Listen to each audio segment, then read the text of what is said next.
Welcome back to Arise and Shine. They call Lucinda Cross the activator. Right. Why? She says you can set the ball in motion by creating your future. Wait until you hear how she does it. I'm so excited. I know. Yes. Right. When they told us about this, I was like, this is what I need in my life. Yes. Yes. Please tell us, what is a vision board? So a vision board is what you see here. It's a board that has your dreams and your goals, your aspirations, something that you look at daily that gives you the motivation to go after and take action. So right. So does it focus your power of intention? Absolutely. So Law of attraction, power of intention. Right. Because I see that you have pictures. That's what I noticed of you on certain things. That. Did these things have these things come about for you? Many of them? Absolutely. And so what happens as I complete some of these things and they come to manifestation, I put the dates down. I put the dates down, and then I may change the picture. So here you'll see Keke Palmer, but at first I put her down when she had Cinderella, and then when she spoke at my Activate conference, then I put her there. Wow. See, that is so amazing. So we have your personal vision board here. Tell us how do we come up with our own? Okay, so the first thing that I always say in terms of creating your vision board, the first thing is to say, what is the major goal, especially for the year? A lot of people say 3 years, 5 years out. What is the major goal that you want to focus on? And I have this is my business board. I have a relationship board. Okay. My kids do vision boards. Wow. I was look, you said relationship? Her face. I didn't mean that. I think that was like a Freudian thing. But no, I was able to attract my husband that way. Wow. Yes. I didn't have this list. I didn't have 6 feet. I didn't have 200 pounds football player look. No, I had characteristics and values that I wanted him to have. I had samples of what long-standing relationships look like. I cut them out of Oprah's book and put them up on my vision board. What did a 50-year relationship look like? What did a happy marriage look like? What did love look like? And career. And this is my career board. Absolutely. Nice. Okay, so you created your first visionary board when you were 18, and this was under extraordinary circumstances. Yes. So tell us about that.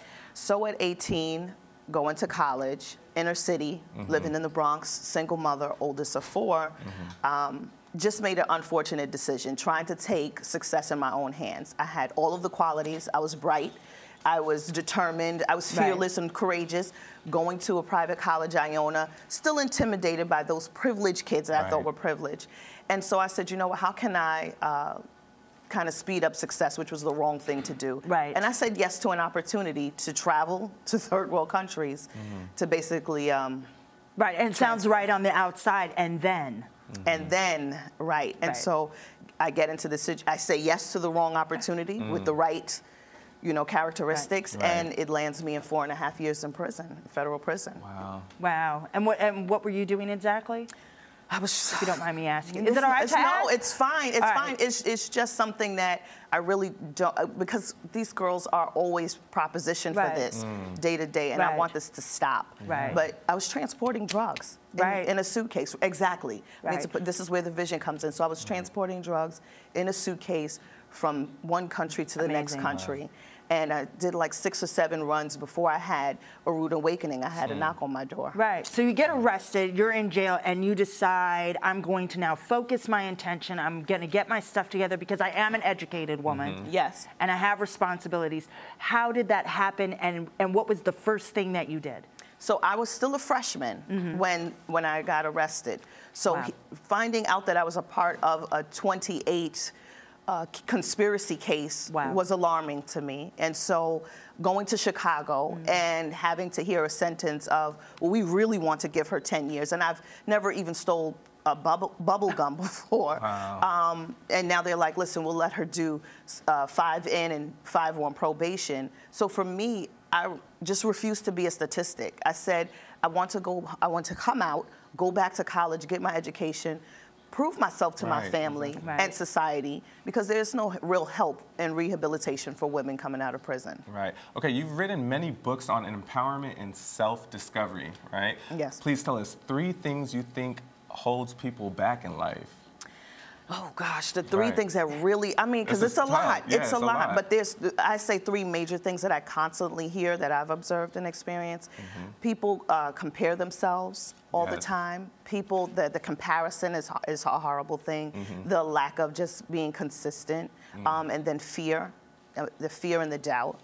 That's and I think you described that and what happened to you before you started creating vision boards and became, you know, an active. What's the word you love to use? Activator. Activator. Yes. I know. Activator. Right? I love that. Yes. I love that. Because I think you went through that. You compared yourself to the kids you said you were going to college with. Absolutely. And then you're in this, you know, place, so you get fearful, and then what happens? And then you decided somehow you shifted out of that. And I think that's such a great message that you are sharing with men and women. Right. Yes. Do you know what I mean? That it is a choice. It's a thought change and a process. And I think that's wonderful. So let's talk more about vision boarding. So many think it's easy, right? They think that are there mistakes that you make, and what are they?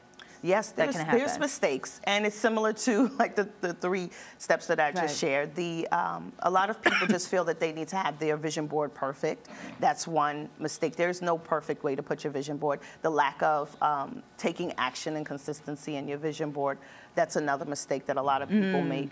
And just being so broad, no one really takes time to kind of focus on their vision board. So I would say those are the 3 mistakes, and it is easy. It's easy to do because they think it's just cutting and pasting and having mimosas with your friends. No, it takes a lot of focused intentions and being clear on what you desire to go after, and really looking at it and saying, how can I take action every single day? You look at this. So this holds you accountable. You're saying this holds us personally accountable for what our dreams and our goals are, and I think that's pretty wonderful. That's why she's the activator. Activated. See, but like you said, everybody thinks that it's easy. And, you know, I have friends that have vision board parties. They do it like the first of the year. Really? Yeah. Let's go. No, but no, it's not like this though. You know, it's just like it's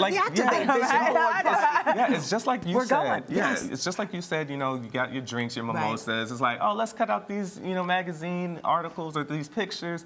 But you suggest focusing on Fab 5. Yes. Okay, see, I don't know what that is. You know, I know. There's a process. There's a process. So what's the Fab 5? So the Fab 5, there's the family that I say that you should focus on. This is my business board, but like I said, I create several different boards. So there's the family, taking care of your fitness, thinking about your finances, your friends, and your faith. Where does that line? Yeah. Because that all lines you up. When those things are in order, when we follow what our path is, we seem to be propelled forward. And again, holding us accountable. That's what. And being 100% present. I'm 100% present when I'm working out. I'm 100% present when I'm with my husband and my family. So it keeps you focused. So amazing. So, you know, what are some of the other things that we can do to really focus our intention for our vision boards?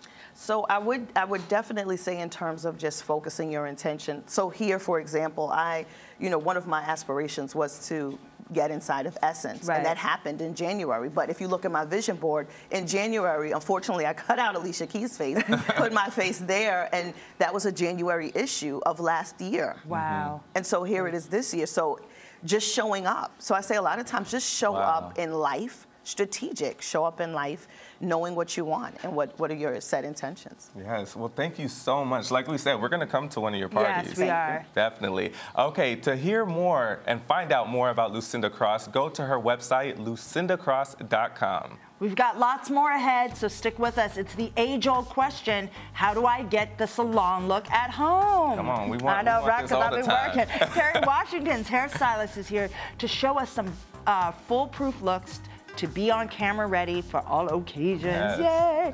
And singer and party president Sky Blue was in the house recently on Arise 360. We love a good party.